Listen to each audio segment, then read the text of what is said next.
ஓம் முருகா போற்றி. ஓம் சரவணபவ. என் அன்பு குழந்தையே, இன்னும் சரியாக 1 மணி நேரம்தான் இருக்கின்றது. நம்ப முடியாத பேரதிசயத்தை உன் முருகன் கந்தன் கதிர்வேலன் நடத்தி வைக்கப் போகின்றேன். நான் வாக்கு மீற மாட்டேன் கண்மணி. கவலைப்படாமல் இரு. உன் கஷ்டங்கள் எல்லாமே விலகப் போகிறது. காலையிலேயே மகிழ்ச்சியான செய்தி ஒன்று உன்னை தேடி வந்திருக்கிறதல்லவா? உன்னுடைய உள்ளமும் இல்லமும் மகிழ்ச்சியாக இருக்க வேண்டும் அல்லவா? நம்ப முடியாத பேரதிசயத்தைக் கண்டு நீ மனமுருகி எனக்கு நன்றி சொல்லப் போகின்றாய். எப்பேற்பட்ட கவலையில் இருந்த உனக்கு மிகப்பெரிய நல்ல செய்தியை கொண்டு வந்த எனக்கு, ஒரு நல்ல செய்தி சொன்ன எனக்கு நீ நன்றி சொல்ல வேண்டாமா? கோடியில் ஒருவருக்கு கிடைக்கும் திடீர் அதிர்ஷ்டம் இன்று உனக்கு கிடைக்கப் போகின்றது. புறக்கணித்து போகாதே உன் முருகனை. இன்று இரவுக்குள் 2 நிமிடம் இதை முழுமையாக கேள். நாளைய விடியலில் நல்ல செய்தியை நீ கேட்பாய். அதனால் எதற்காகவும் கலங்காமல் தைரியமாக இரு. வெகு நாட்களாக நிறைவேறாமல் இருக்கும் காரியம் இப்போது உனக்கு கைகூடி வரப்போகிறது. நீ துயரத்திலிருந்து விடுபட போகிறாய். நீ வீணாக வருத்தப்படுவதை தவிர்த்துவிடு என் தங்கமே. உனது வாழ்க்கைக்கு நானே பாதுகாப்பு. ஒரு நல்ல வாழ்க்கையை நான் உனக்கு அளிக்கப் போகிறேன். வருத்தப்படாமல் பொறுமையாக இரு. கர்ம வினை எல்லாமே இப்பொழுது நீ அனுபவித்து வந்து கொண்டிருக்கிறாய். பல இழப்புகளை எல்லாமே சந்தித்து விட்டாய். உனது வாழ்க்கையை நிர்ணயிக்கப் போவது யார் என்று நினைக்கிறாய்? நான் தான். உனது வாழ்க்கை தரத்தை மாற்றி அமைக்கப் போகிறேன். உனது வாழ்க்கை முழுவதுமே என்னுடைய பொறுப்பாக நான் அதை ஏற்றுக்கொள்கிறேன். உன்னுடைய வம்சாவளியே நன்றாக இருக்கப் போகிறது. நீ கேட்கும் பொழுது உனக்கு நான் அதை அள்ளி அள்ளி தரப்போகிறேன். நீ எப்போது என்னிடம் வந்து கேட்பாய் என்று எதிர்பார்த்து நான் காத்திருக்கிறேன். இங்கு எதுவுமே நிரந்தரமில்லை. எதையும் வெளிக்காட்டாமல் இருக்கும் உன்னுடைய நற்குணம் எனக்கு மிகவும் பிடித்திருக்கிறது. நீ மிகவும் நல்ல பிள்ளை. உன்னை பாதுகாத்து கரை சேர்ப்பது என்னுடைய பொறுப்பு. தன்னம்பிக்கையை மட்டும் நீ இழந்து விடாதே. நான் இருக்கிறேன். உனக்கான இலக்கை நோக்கி நீ போய்கொண்டே இரு. உனக்கு துணையாக நான் இருப்பேன். உன் கஷ்ட காலங்கள் எல்லாமே முடிந்துவிட்டது. நீ இழந்த அனைத்துமே உன்னிடம் வந்தடையும் நேரமும் வந்துவிட்டது. இந்த கடந்து போன கடினமான நாட்களிலும் என்னை மறவாமல் எனக்கு அன்புடன் நீ அமுது படைத்தாய் அல்லவா? அப்படி இருக்கும்போது உன்னை நினைத்து நான் கண்களில் கண்ணீர் அருவியாக பெருகி உன்னை பார்த்து கொண்டிருந்தேன். பொழுது மற்றவர்களுக்கு உதாரணமாக போகின்றது. நீ விதைத்த நல்ல செயல்கள் எல்லாமே இப்போது விதைக்க தொடங்கிவிட்டன. நல்ல விருட்சமாக வளர்ந்து விட்டது. அது கனி கொடுக்கும் காலமும் வந்துவிட்டது. அது என்னுடன் சேர்ந்து நீ ருசிக்க தயாராக இரு தங்கமே. உன் குடும்பம் என்றுமே சீரும் சிறப்புடன் இருக்கும். நன்றாகவே இருப்பீர்கள். நீங்கள் வாழையடி வாழையாக சந்தோஷமாக இருக்கப் போகிறீர்கள். நன்றாகவே இருப்பீர்கள் நீங்கள். இதை 2 நிமிடம் மட்டும் நன்றாக கேட்டு தெரிந்து கொள். உனக்கு நல்ல செய்தி விடியும் பொழுதில் கிடைக்கும். இது குருவின் அருட்பார்வை. குருவின் அருட்பார்வை எப்படி கிடைக்கும்? ஒரு சிறு கதை. நாரதருக்கு ஞானிகளின் அருட்பார்வைக்கு பலன் உண்டா என்ற சந்தேகம் வர அவர் கிருஷ்ணனிடம் கேட்டார். பரமாத்மா, கிழக்கு திசையில் ஓர் குப்பை மேடு இருக்கின்றது. அங்கு ஓர் புழு இருக்கின்றது. அதனிடம் கேள் என்றார். நாரதரோ அவ்விடம் சென்று குப்பை மேட்டில் உள்ள புழுவை பார்த்து அந்த கேள்வியை கேட்டார். உடனே அந்த புழு ஒரு துள்ளி குதித்து கீழே விழுந்து இறந்தது. வருத்தத்துடன் கிருஷ்ணரிடம் இதை கூற அவர், அப்படியானால் மேற்கு திசையில் கோவில் கோபுரத்தில் வசிக்கும் புறாவினை சென்று கேட்டுப்பார் என்றார். அவரும் நாரதரும் ஆவலுடன் அப்புறாவிடம் சென்று அந்த கேள்வியை கேட்டார். உடனே புறா தன் சிறகை படபட என்று அடித்துவிட்டு நாரதரின் பாதங்களில் விழுந்து தன்னுடைய உயிரை விட்டது. தன் கேள்வி 2 உயிர்களை பழி வாங்கிவிட்டது என்று மிகவும் வேதனையுடன் கிருஷ்ணரிடம் சென்று நடந்ததை கூறினார் நாரதர். சரி, இந்த முறை நீ வடக்கு திசையில் ஓர் வீட்டில் அழகிய ஆண் குழந்தை பிறந்துள்ளது. நீ அதனிடம் சென்று கேள் என்றார். முன்பு நடந்தது போலவே இம்முறையும் நடக்காது என ஆறுதல் சொல்லி அனுப்பினார். நாரதரும் அந்த வீட்டை சென்றடைந்தார். அந்த சீட்டை சென்றடைந்ததும் அந்த குழந்தையை பார்த்து தன் கேள்விதனை தயக்கத்துடன் கேட்டார் நாரதர். அந்த குழந்தை சொல்லியது, தேவரிஷியே, குப்பை மேட்டில் புழுவாக இருந்த என்னை தங்களின் அருட்பார்வையால் புறாவாக்கினீர்கள்.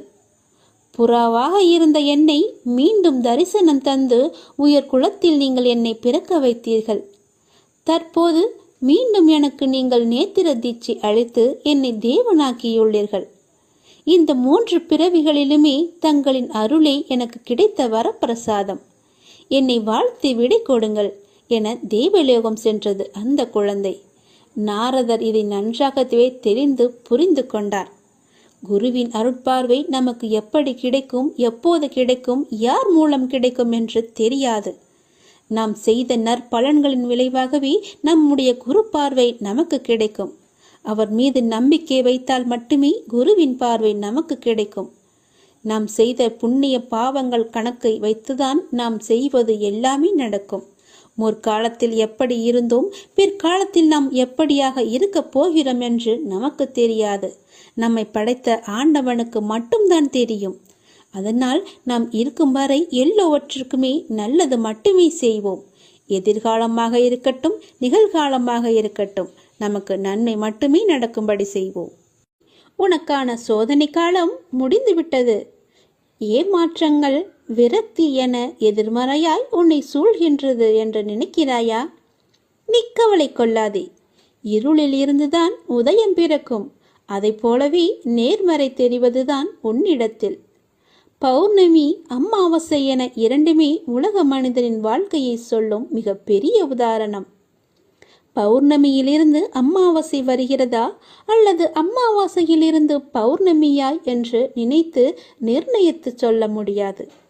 இரண்டுமே ஒரே கால கணக்கு தான், வளர்ப்பிறை தேய்பிறை என்று. அவற்றைப் போலவே மனிதன் முன்னேறுகிற காலமும் இருக்கும், சறுக்கின்ற காலமும் இருக்கும். இரண்டுமே ஒன்றுதான். எல்லாம் நன்மைக்கே என்று நம்பு. அதுதான் உன் வாழ்க்கையில் நடக்கிறது. உன் வழிகள் கண்டும் நான் எப்படி அதை எடுத்துக்கொள்ளாமல் இருப்பேன்? எல்லாம் நன்மைக்கே. என்னை நம்பு. உன் நம்பிக்கையும் பொறுமையும் உன்னுடைய வாழ்க்கையை வெற்றி என்ற திசையில் நிச்சயமாகவே பயணிக்க வைக்கும். உன் அப்பா நான் சொல்கிறேன் அல்லவா, நல்லது நடந்தே தீரும். எந்த நொடியும் மாற்றம் வரும். நீ கவலைப்படாமல் இரு. உனக்கான வழி பிறந்து விட்டது. உனக்கென்று மூடப்பட்ட கதவுகள் எல்லாம் இப்போது தானாக திறக்கப் போகிறது. இனி எல்லாமே சுபமாக நடக்கப் போகிறது. இது போதே உனக்கு நல்ல விஷயம் நடக்கப் போகிறது. தேவையில்லாமல் நீ உன்னை வருத்தி கொள்ளாதே. நீ உன் வாழ்க்கையில் தத்தளித்து கொண்டு இருக்கிறாய் என்பதை நான் அறிவேன். உன்னை எனது கரம் கொண்டு இறுக பிடித்து காப்பாற்றி கொண்டிருக்கிறேன். இன்னும் சில நாட்களில் அனைத்தும் மாறும். உனது எண்ணங்கள் அனைத்துமே நிறைவேறப் போகிறது. எல்லாம் தவறாக நடக்கிறதே, என்ன செய்வது என்று நினைக்காதே. நிதானமாக யோசித்து செயல்படு. அவசரப்படாமல் பொறுமையாக இரு. உன்னை விட்டு யார் விலகினாலும் அதையே நினைத்து நீ கவலைப்படாதே. எல்லாமே நன்மைக்கே என்று எடுத்துக்கொள். யார் உன்னை வெறுத்தார்களோ, யார் உன்னை உதாசீனப்படுத்தினார்களோ, யார் உன் நம்பிக்கையை எல்லாம் கெடுத்தார்களோ, அவர்கள் முன் நீ வளர்ச்சி அடைந்து உன் வாழ்வில் வெற்றி பெறப் போகிறாய். கவலைப்படாமல் இரு. நான் இருக்கிறேன். உனக்கு கோபம் வேண்டாம். உனக்கு வரும் அனைத்தையும் நான் ஏற்பேன். என் அனுமதி இல்லாமல் எதுவுமே நடக்காது. அதனால் கலங்காதே. அனைத்துமே பொடி பொடியாக போகிறது. உன்னுடைய மனம் தெளிவாகும் நேரம்.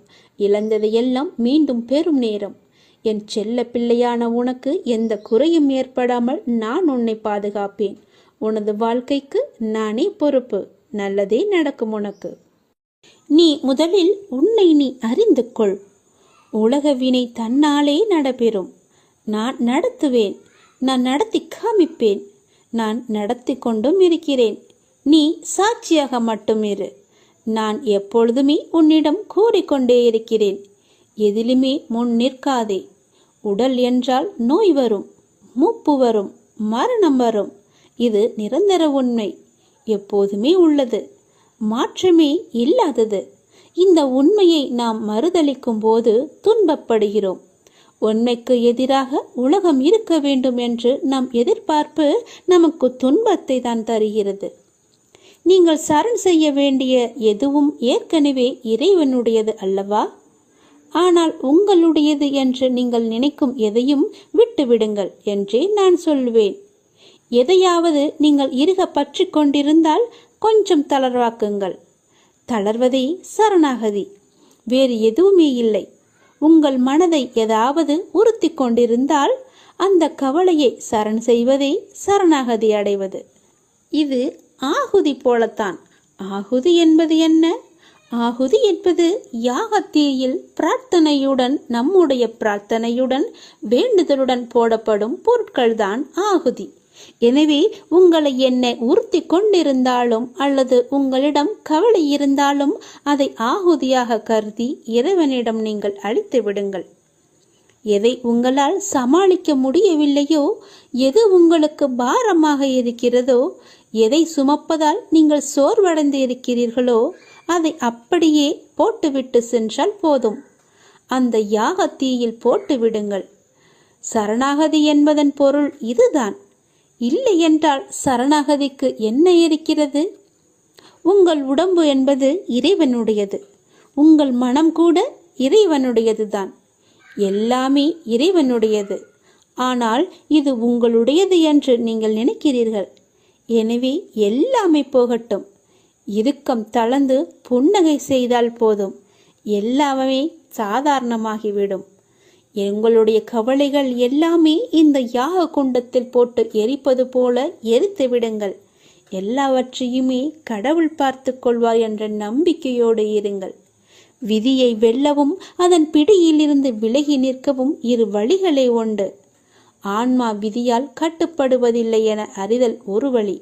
இறைவனிடம் முழுமையாக சரணாகதி அடைந்து நிற்பதுதான் மற்றொரு வழி.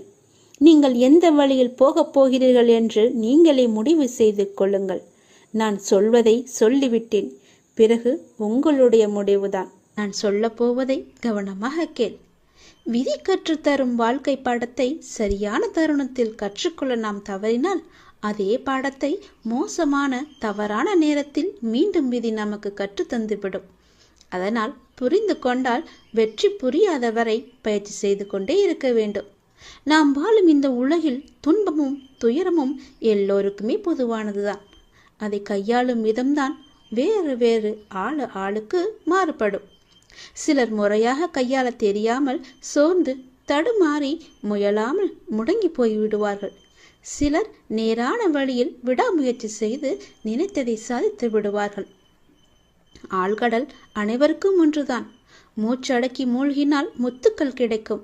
வலிமையுடன் வளைந்து வலை வீசினால் மீன்கள் கிடைக்கும். இரண்டையும் செய்ய முன்வராமல் கரையை மட்டும் தொட்டால் கால்கள் மட்டுமே நனைந்து ஈரமாகும். நம்பிக்கை என்பது உங்கள் கையில் இருக்கும் வரை வெற்றி என்பது உங்கள் கை கூடும் தூரத்தில் தான் இருக்கின்றது. எளிதாகவே தொட்டுவிடலாம். உங்களை நிராகரித்த இடத்தில் நிராகரிக்கவே முடியாத அளவிற்கு வளர்வதுதான் உண்மையான வளர்ச்சியின் வெற்றியாகும். சோதனைகளால் மனதை பலப்படுத்த முடியும். தோல்விகளால் முயற்சியை மேம்படுத்த முடியும். வெற்றிகளால் அடக்கத்தை கற்றுக்கொள்ள முடியும். வெற்றியை விட பல சந்தர்ப்பங்களில் முயற்சிகள் மிகவுமே அழகானவை. முடிவே இல்லாத ஒரு வார்த்தை முயற்சி மட்டுமே. கோடி முறை பயிற்சி செய்தாலும் ஒரு முறை முயற்சி செய்தால்தான் பலனை நம்மால் அடைய முடியும். தேடாத போது கிடைப்பதும் தேடும் போது தொலைப்பதும் வாய்ப்புகளை மட்டுமல்ல, உங்களுடைய வாழ்க்கையையும் தான். நான் சொல்வது உங்களுக்கான வாழ்க்கைக்கான பாடம். இதை நீ எடுத்துக்கொள்வதும் எடுத்துக்கொள்ளாமல் கைத்தட்டி விட்டு போவதும் உன்னுடைய மனதில்தான் இருக்கிறது. அதை நீ எடுத்துக்கொள்ளும் விதத்தில்தான் இருக்கிறது. நான் சொல்வதை ஒரு முறைக்கு இருமுறை கேட்டால் உன் வாழ்க்கை நல்லபடியாகவே அமையும். எந்த சிக்கல்களும் இல்லாமல் அதை நகர்த்தி கொண்டு செல்வதற்கான ஒரே வழிகளை தான் நான் இப்போது உனக்கு சொல்லிக் கொண்டிருக்கிறேன். தனியாக நீந்தி கரை சேர கற்றுக்கொண்டால் உங்கள் எதிர்காலத்தை நீங்கள் வளமானதாக மாற்றலாம். தொடர்ந்து செயல்பட்டு கொண்டே இருங்கள். வெற்றி கிடைக்கவில்லையே என்று ஓய்ந்து போய்விடாதீர்கள். ஓய்ந்து போய்விட்டால் உன்னால் எதுவுமே செய்ய முடியாது. முயற்சி செய்து கொண்டே இரு. கண்டிப்பாக வெற்றி கிடைத்தே தீரும். என்ன கொஞ்சம் நாட்கள் தான் ஆகும். கவலைப்படாதே. கண்டிப்பாக அந்த வெற்றி உனக்காக மட்டுமே இருக்கிறது என்பதை நம்பி நம்பிக்கையோடு துணிச்சலாக இறங்கு. இதை நீ செயல்படுத்தினால் வாழ்க்கையில் முன்னேறலாம். இன்று உனக்கு 10 மடங்கு அதிர்ஷ்டம் உன்னை தேடி வரும்படி ஒரு நல்லதை நான் கொண்டு வந்திருக்கிறேன். தவற விட்டு விடாதே, பிறகு நீதான் வருத்தப்படுவாய். என் அன்பு குழந்தையே, உனக்குள் நேர்மறை எண்ணங்கள் குறைந்து எதிர்மறை எண்ணங்கள் நிறைந்துள்ளதால் நீ முடிவெடுக்க மற்றும் செயல்பட அச்சப்பட்டு கொண்டிருக்கின்றாய். நான் உனக்கு துணையாக இருக்கும் என்று எப்படி தைரியமாக முன்பு முன்னேறுவாயோ இப்போதும் அது போன்று நீ முன்னேறி செல்ல முயற்சி செய். பற்றிலிருந்து வெளிவந்து பற்றற்று நீ செயல்படு. அப்போது எது உனக்கு நன்மையோ அதை உனக்கு நான் கிடைக்கச் செய்கின்றேன். என் மீது உனக்கு நம்பிக்கை இருந்தால் நீ வாழ்வில் வரும் சிறு சிறு சறுக்களை கண்டு அச்சமின்றி உன்னுடைய லட்சியம் எதுவோ அதை நோக்கி நீ நடப்போட முயற்சி செய். நிச்சயம் நல்லது நடக்கும். என்னை எப்படியாவது இன்று வந்து தொட்டுவிடு. 10 மடங்கு அதிர்ஷ்டம் உன்னை தேடி வரப்போகிறது. தவற விட்டு விடாதே, பிறகு நீதான் வருத்தப்படுவாய். நான் சொல்வது புரிகிறதா? என்னை கும்பிட்டும் உனக்கு துன்பங்கள் தொடர்கிறது என்ற கவலையெல்லாம் இனி உனக்கு வேண்டாம். என்னுடைய கணக்கு வேறு. எனக்கு கணக்கு வைத்திருப்பவர் நான் அல்லவா?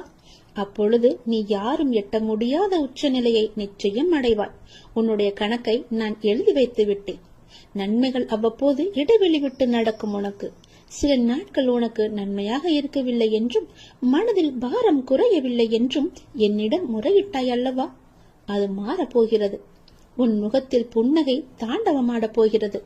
நீ மீண்டும் புத்துயிர் பெற்றது போல எழுந்து வரப்போகின்றாய். அடுத்தடுத்து மீண்டும் எல்லா நன்மையாகவே நடக்கப் போகின்றது. ஆனாலும் நீ என் நாமத்தை கூறி ஜெபம் செய்து கொண்டே இரு. இடைவிடாது தொடர்ந்து கொண்டே இரு. அது உன்னுடைய நன்மையான நாட்களை அதிகரிக்கச் செய்யும்.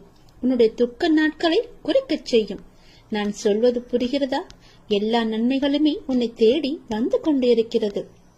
எதை பற்றியும் இனி கவலைப்பட வேண்டிய அவசியமில்லை. நீயோ ஒரு குழப்பத்திலிருந்து உன்னுடைய மனமானது வெளிவருகின்றது. மீண்டும் வேறொரு குழப்பத்தில் சென்று மாட்டிக்கொள்கிறது.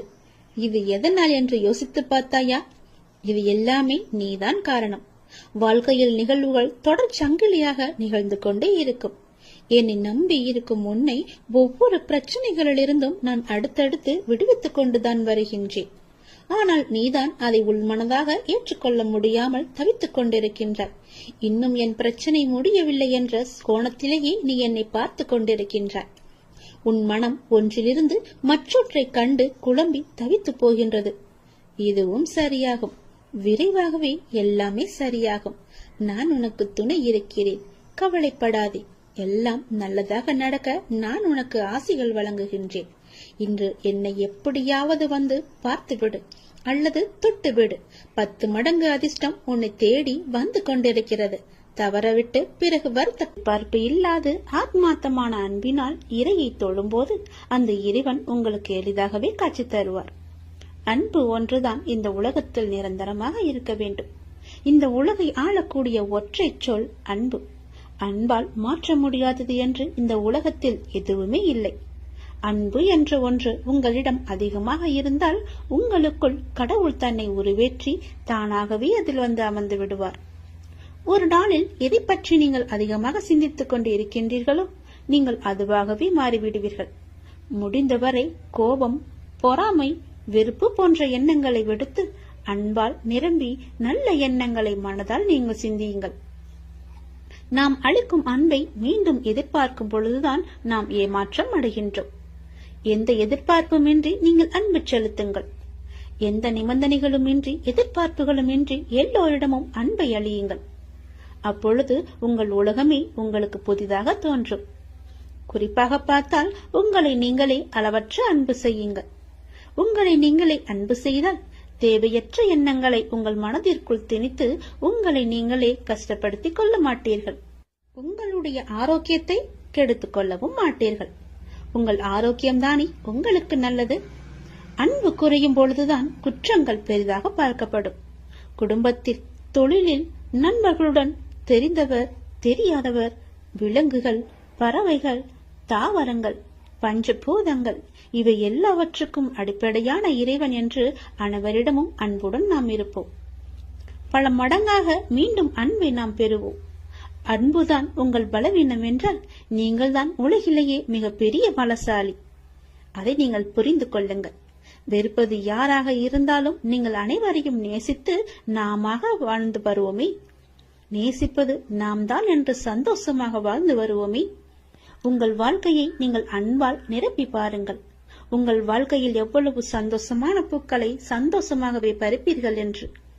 உங்கள் வீடு, உங்கள் தோட்டம், உங்கள் இல்லம், உங்கள் சுற்றியுள்ள அனைத்துமே சந்தோஷத்தால் நிரம்பி வழியும். அதனால் யாரிடமும் அன்பு செலுத்த நாம் தவற வேண்டாம், மறக்கவும் வேண்டாம். உங்கள் மனதில் எதையோ நினைத்து கவலைப்பட்டு கொண்டிருக்கவும் வேண்டாம். இதை பற்றியும் நீங்கள் கவலையும் படாதீர்கள். என்னை நினைத்து உங்கள் வீட்டில் ஒரே ஒரு விளக்கு ஏற்று உன்னுடைய மனநிலையை நான் மாற்றி காமிக்கின்றேன். உன் மனம் முழுவதும் நானே வந்து அமர்ந்து அந்த இடத்தில் அன்பை பொழிய வைக்கின்றேன். அன்பு பொழிந்து விட்டால் போதும், உன் இல்லமும் மனமும் சந்தோஷத்தில் பூத்து குலுங்கும். எனக்காக ஒரே ஒரு நாளாவது உன் வீட்டில் விளக்கு ஏற்றுவை. உன் மனநிலை மாறி சந்தோஷமாக இருப்பதை நீயே பார்ப்பாய். உனக்கு நிம்மதி இருக்கும். மனம் தளராதே. நீ உயரமாக வளர்ந்து ஜோதியை போல ஜொலிக்க போகிறாய். சந்தோஷமாக இரு. என் அன்பு குழந்தையே, நான் என் மீது உனக்கு சத்தியம் செய்து தருகிறேன். இந்த சத்தியமானது என் மீதானது அல்லவா? கண்டிப்பாகவே இந்த சத்தியம் உனக்கு பலிக்கும். நிச்சயம் நடக்கும். இது கேட்டு முடித்த 10வது நிமிடத்திலேயே நடக்கும். மிக பெரிய அதிர்ஷ்டம் உன் வீடு தேடி வரும். நீயே எனக்கு நன்றி சொல்ல போகின்றாய். சந்தோஷமாக அதை அனுபவிக்க இந்த நொடி முதலே நீ அனுபவித்துக் கொள்ள எல்லாவற்றையும் நீ தயாராக வைத்துக்கொள். இது என் மீது சத்தியம். உன்னுடைய குறைகளை எல்லாம் தீர்த்து வைக்கவே நான் இருக்கின்றேன். நீ கலங்காதே. நீ மனமுடைந்து சிந்தும் கண்ணீர் துளிகளுக்கு மதிப்பு அதிகம். அதை இரக்கமில்லாத மனிதர்களிடம் நீ காட்டாதே. உனக்காகவே என் மனவாசல் என்றுமே திறந்து இருக்கின்றது. என்னுடன் உன் சுக துக்கங்களை நீ பகிர்ந்து கொள். என்னுடன் பேசும் பழக்கத்தை நீ ஏற்படுத்திக் கொள். உனக்கு இனி ஒவ்வொன்றாகவே நல்லது தொடங்க போகிறது. நீ பட்ட துன்பங்கள் எல்லாமே அனைத்துமே இந்த நொடி முதலே முடிந்து விட்டது. நான் உனக்காக வருகின்றேன். உனக்காக மட்டுமே நான் வருகின்றேன். கலங்காதே. என்னுடைய வரவால் இனி உன் வாழ்வில் எல்லா அற்புதங்களையும் நீ காணப்போகின்றாய். உனக்கு நல்லது நடக்கப் போகிறது. நல்லது மட்டுமே இனி நடக்கப் போகிறது. ஏனென்றால் இருள் நீங்கி ஒளிமயமான வாழ்க்கையை நீ வாழப் போகின்றாய். நீ எதிர்நோக்கும் அத்தனை செயல்களும் வெற்றி பெறும். அந்த நாள் வெகு தொலைவில் இல்லை. உனக்கு வழி துணையாக நான் இருக்க உனக்கு ஏன் கவலை? நீ எடுத்த முடிவில் உறுதியாக இரு. நீ செல்லும் பாதையில் உனக்கு துணையாக நான் வருகின்றேன். எதற்காகவும் எப்போதும் அவசரப்பட்டு விடாதே. நேரம் வரும்போது என்னுடைய அருளால் அது தானாக நடக்கும். உங்களுக்கு நல்லது நடக்கும்படி நானே அமைத்து தருகிறேன். ஏனென்றால் உன்னுடைய துன்பங்கள் எல்லாமே இந்த நொடி முதல் முடிந்து விட்டது. இன்னும் 10 நிமிடத்தில் ஒரு நல்ல செய்தி உனக்காக தயார் செய்து வைத்திருக்கிறேன். அது உன்னிடத்தில் வந்து சேர்ந்துவிடும். உன்னை நான் எப்போதுமே கைவிட்டு விட மாட்டேன். என்னை பார்க்கவில்லை என்று புலம்பாதே. நான் உன்னை பார்த்து கொண்டுதான் இருக்கிறேன். உனக்கு நல்லது நடப்பதற்கான வேலைகளை நான் தொடங்கிவிட்டேன். நீ சந்தோஷமாகவே இரு. என்னை தேடி நீ வர முடியாத சூழலிலும் உன்னை தேடி நான் வந்திருக்கின்றேன். நீ வாடி நிற்கும் போதெல்லாம் நான் ஏதோ ஒரு ரூபத்தில் உனக்கு வழிகாட்ட நான் வந்து அருள்வேன் உனக்கு. எனவே நீ எதை பற்றியும் எந்த கவலையும் பற்றியும் நீ கவலைப்படாமல் உன்னுடைய லட்சியத்தை நோக்கி நீ முன்னேறி கொண்டே இரு. இந்த ஆண்டில் உன்னுடைய லட்சியம் எல்லாமே நிறைவாகி வெற்றி பெறும் நாள் கண்டிப்பாக உனக்கு கிடைக்கும். சென்ற ஆண்டில் உன் கையில் வந்து சேராத வெற்றி இந்த ஆண்டு உன் கையில் வந்து சேரும். நேர்மறை எண்ணம் உனக்குள் எப்போதுமே இருக்க வேண்டும். நல்லது நடக்க நான் உனக்கு துணை இருக்கின்றேன். இது என் மீது சத்தியம். நிச்சயம் நடக்கும். 10 நிமிடத்தில் உனக்கான அதிசயம் நடைபெற போகிறது. சந்தோஷமாக இருக்க போகிறாய் நீ.